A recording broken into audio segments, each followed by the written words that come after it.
2022 इं मायथाइनि HSLC आरो HS जोबथा आनजादाव राबां दखरा एबसुनि मादाव टप 10 मासि आवग्रिनो हानाय फरायसाफोरखौ मान बावनाय आरो बरायनाय हाबाफारि खुंफुंदों राबां दखरा एबसुआ। राबां दखरा एबसुआ राबां बर' बाजारनि कमिउनिटि हलाव 2022 इं मायथाइनि HSLC आरो HS जोबथा आनजादाव राबां दखरा एबसुनि मादाव टप 10 मासि आवग्रिनो हानाय फरायसाफोरखौ मान बावनाय आरो बरायनाय हाबाफारि खुंफुंदों राबां दखरा एबसुआ। बे हाबाफारियाव गाहाय आलासि महरै नुजाथिफैयो मिरु एबसुनि लेङाइ आफादगिरि खोरोमदाव वारि आरो मावख' नेहारारि बुद्धिराम बसुमतारी आरो बर' सावथुन मुलुगनि मुंदांखा फावगिरि फैलाजे बरगयारी आरो बाक्सा जिल्ला एबसुनि आफादगिरि उमेश दैमारी, लेङाइ आफादगिरि हांगामा बर' आरो नेहारारि भारत बर' बिथांमोनजों लोगोसे ओनसोलनि बायदि बायदि बिबानाव थानाय समाज सिबियारि बिबानगिरि बिथांमोना। बानजायनायाव जे HS आरो HSLC आनजादनि 10 मास लानानै पास जानाय फरायसाफोरा मा बुंनो सानो? दिनै जोङो राबां दखरा एबसुनि बानजायनायाव दुलाराय बर' फरायसा आफादनि मावथांखि बादियै बिथांमोना दखरानि सिङाव 10 मासि आवग्रिनाय मेट्रिक आरो हायार सेकेन्डारि पास जानाय फार्स्ट डिभिजन फरायसाफोरखौ बेयाव मान बावदों आरो बियो जोबोद बाख्नायथाव। मानोना दिनै गासै फरायसाफोरखौ लानानै दुलाराय बर' फरायसाफ्रा दिनै जोङो जाय मेट्रिक पास जाबाय, हायार सेकेन्डारि पास जाबाय, सोरबा सेकेन्ड डिभिजन सोरबा थार्ड डिभिजन पास जादों, दा गासैखौबो मोनसे थुलुंगाथाव मोनसे नेरसोन हिसाबै दिनै जोङो जायफ्रा बांसिन खस्थ' खालामनानै नाम्बार लानानै पास जादों, उथ्रिसार जादों, दखरानि सिङाव बिथांमोनखौ मान होदों। दा बियो दिनै जोङो गासै फरायसाफोरनि नोजोराव बेखौनो जों हास्थायगोन जाहाथे बयबो गोब्राबै खामानि मावनांगौ, नाजानांगौ आरो बेबायदि मोजां नम्बर लानायजों लोगोसे जिउआव दावगानो थाखाय गोब्राब खामानि मावनांगौ बेखौ लुबैनानै बेबायदि हाबाफारि जों दुलाराय बर' फरायसा आफादा खुंनाय जादों। आरो बे दखरानि गेजेराव दिनै जोंनो गोबां सुबुं धोननि आंखाल दङ आरो बेनिखायनो बेबायदि सुबुं धोननि आंखालखौ सुफुंनो थाखाय जोङो इयुनाव बर' हारिया गेरेमसा हारि जानांगौनि थाखाय दिनैनि फरायसायानो इयुननि जोंनि जिहेथु देशनि बा जोंनि हादोरनि मोनसे सुबुं धोन आरो बिनि थाखाय दिनै थाम थिम जानांगौनि थाखाय जोङो बिथांमोनखौ सांग्रांथि महरै दिनै बे हाबाफारिखौ लानायाव जोङो बाहागो जानो मोन्दों। आरो मिरु एबसुनिफ्राय जों गासै दखरा जिल्ला बेबायदि हाबाफारि लानाय दिनै जेरावबो जायो आरो बेखौ लानानै दुलाराय बर' फरायसा आफादा आदब आरो गुन गोनां सोलोंथाइनि मावथांखिखौ अरायसम जों लांबाय थागोन आरो जाहाथे जोंनि साफ्रोम फरायसाया इयुनाव राफोद सुबुं धोन जानानै बर'लेण्ड आरो बर' हारिखौ दैदेननाय आरो बर' समाज आरो हादोरखौ दैदेननायाव बाहागो जानो हायो। दिनै जों नुनो मोन्दों बर'फोरावबो गोबां गोरिब फरायसाफोरा मोजां रिजाल्ट खालामदों। बिथांमोना नाथाय एडमिसन लानायाव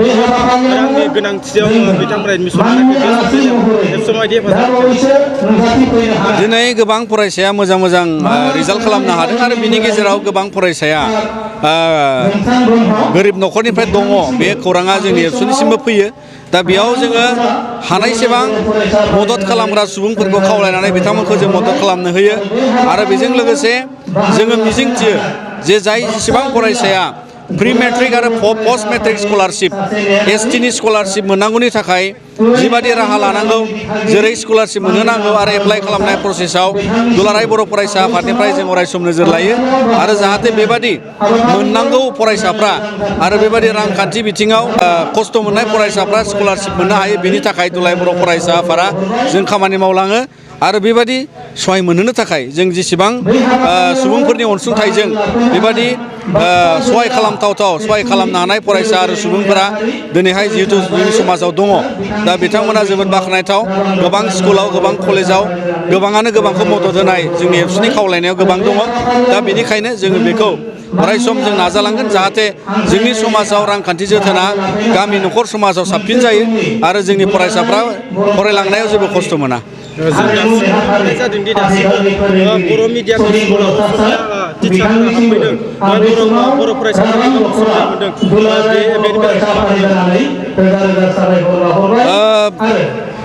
बर' फरायसाफ्रा दिनै जोंनि बर' बिजोंनि फरायसालिफ्राव गोबां रोखोमनि फोरोंगिरिनि आंखालावबो प्रब्लेम भुगिनानै दङ आरो दिनै गोबां बर' बिजोंनि फरायसालिफ्राव गोबां फोरोंगिरिनि आंखाल जानानै दङ आरो जोंहा भेन्सार स्कुल गोबां दङ आरो बे गासैबो जेंनाखौ बोस्रांनो थाखाय दिनै सरकारा नोजोर लानानै थाबैनो खामानि मावनांगौ। मानोना बर' बिजोंनि क्वालिटि इडुकेसनाव जोंनि फरायसालिनि थासारि लोगोसे सरकारनि बिथिंनिफ्राय फोरोंगिरि थिसननो हायै बेफोर गोबां जेंना भेन्सार स्कुल प्रभिन्सियेलाइज खालामैयाबो जेंना आरो बेनिखायनो भेन्सार स्कुलखौ फोजोबनो थाखाय बिटिआर गोरोबथायावबो 6.3नि गेजेरजों खामानि मावबाय थानाय जादों दा थेवबो बेखौ थाबैनो मावफुंनो थाखाय जोङो दुलाराय बर' फरायसा आफादनि जानानै जों सरकारनिसिम नारसिनो 22 मायथाइनि HSLC आरो HS आनजादनि जोबथा आनजादाव टप 10आव थांनाय फरायसाफोरखौ दिनै बरायबाय बे बेलायाव नोंथांमोना दिनै मा बुंनो सानो गिबियावनो बड'लेण्ड बुब्लि आरो बड'लेण्ड इंखं रादाबनि जे मावथि नोंथांमोननिसिम गाहाम हामलायनायखौ बावग्रोबाय आरो नायगिरि बिथांमोननिसिमबो गाहाम हामलायनायखौ बावबाय दिनै जोङो राबां दख'रा दुलाराय बर' फरायसा आफादा दख'रानि बेन्दोङाव थानाय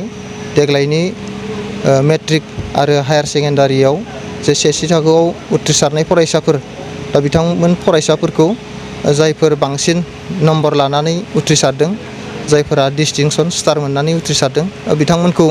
जोङो दख'रा एबसुआ टप 10 सायख'नानै बरायदों मानोना दानि समाव उथ्रिसारनाया गोबां मार्क लानानै उथ्रिसारनाया गोबां जाबाय दा बेनिखायनो जोङो गासैखौबो सिगांनि समफोरनि बायदि जोङो बरायजोबनो हायाखिसै आरो मोनसे जोङो बर' फरायसाफोरनि गेजेरावबो बा राबां दख'रानि गेजेरावबो जे फरायसाफोरनि गेजेराव मोनसे बादायलायनाया थायो बयबो मोजां मार्क हासिल खालामनो बयबो नाजायो दा बे मोनसे बादायलायनाया थायो बेखौबो जोङो मिजिं खालामनानै आरो उननि समफ्रावबो साबसिन हामसिन बेबायदिनो बादायलायनाया जाबाय थायो बेखौनो जोङो माने मिजिं थिनानै दिनै जोङो टप 10 सायख'नानै बरायनाय हाबाफारिखौ लानाय जादों देग्लाय राबां दख'रा एबसुनि बेन्दोङाव जे फरायसाफोरनि जे उथ्रिसारनायनि जे पारसेन्ट जोङो जायफोर फरायसाफोरखौ टप 10 बरायबाय दा बिनि सेथि मासि आवग्रिनो हानाय बायदियैबा जोङो नुनो मोनो देग्लाय मेट्रिक आनजादनि राबां दख'रानि बेन्दोंनि टप 10 मासिनि सेथि फरायसाया जाहैबाय 86.83 मोननो हादों बिथां रुमबां बसुमतारी होननाया गोदान बरगाव गामिनि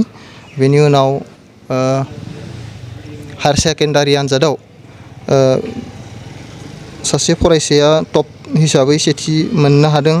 69.40 बियो आर्ट्सआव मोननो हादों बेनिफ्राय साइन्सआव मोननो हादों टप हिसाबै सेथियाव 81.40 बिथांमोन फरायसाफोरखौ थानाय सम बा 2023 मायथाइयाव मेट्रिक बा HS होगोन फरायसाफोरनिसिम बे समाव मा बुंहरनो सानो आं राबां दख'रा दुलाराय बर' फरायसा आफादनि आफादगिरि हिसाबै आं बेखौनो खावलायगोन फैगौ समफ्राव जिहेतु दानिफ्रायनो जोङो माने दानिफ्रायनो खस्थ' खालामोबा दानिफ्रायनो नाजाखायोबासो माने मोजां रिजाल्ट खालामनो हागोन हार्ड वर्क खालामनांगोन गोसो होनानै फरायनांगोन बेबायदिनो बेरायलाबायनाय लोगोफोरजों बहाबा थांनाय बेफोरखौ जाहाथे ड्रप खालामथ'यो जाहाथे फैगौ बोसोराव मोजाङै मोजां रिजाल्ट खालामनो हायो बेनि थाखाय आङो राबां दख'रा एबसुनि जानानै बेखौनो खावलायो नोंथाङा देहानि सानाय सुनाय बेरामनि जेंनायाव गोग्लैदों नामा गावनि देहानि सानाय सुनाय बेरामखौ लानानै दुखुआव दं नामा मोनसे गोजोनथाव खौरां नोंथांनि देहायाव बायदि रोखोमनि सानाय सुनाय दंब्ला नोंथाङा जिंगा दासि SI निउर' थेरापि बेयाव नोंथाङा गावनि देहानि सानाय सुनायखौ गोरलैयैनो फाहामनो हागोन सिं सानाय आफादावदै सानाय मोदोम जरा सानाय आइजोफोरनि जेंना बायदि बायदि गोबां रोखोमनि देहानि सानाय सुनायखौ गोरलैयैनो फाहामनो हागोन SI निउर' थेरापिया चिरां जिल्लानि बेंटल गलानं बायाव दं आरो बे SI निउर' थेरापियाव नोंथाङा गासै देहानि सानाय सुनायखौ गोरलैयैनो फाहामनो हागोन गोबां मिथिनो थाखाय 7620160459 जानबुं अनजिमायाव जगाजग खालामनो हागोन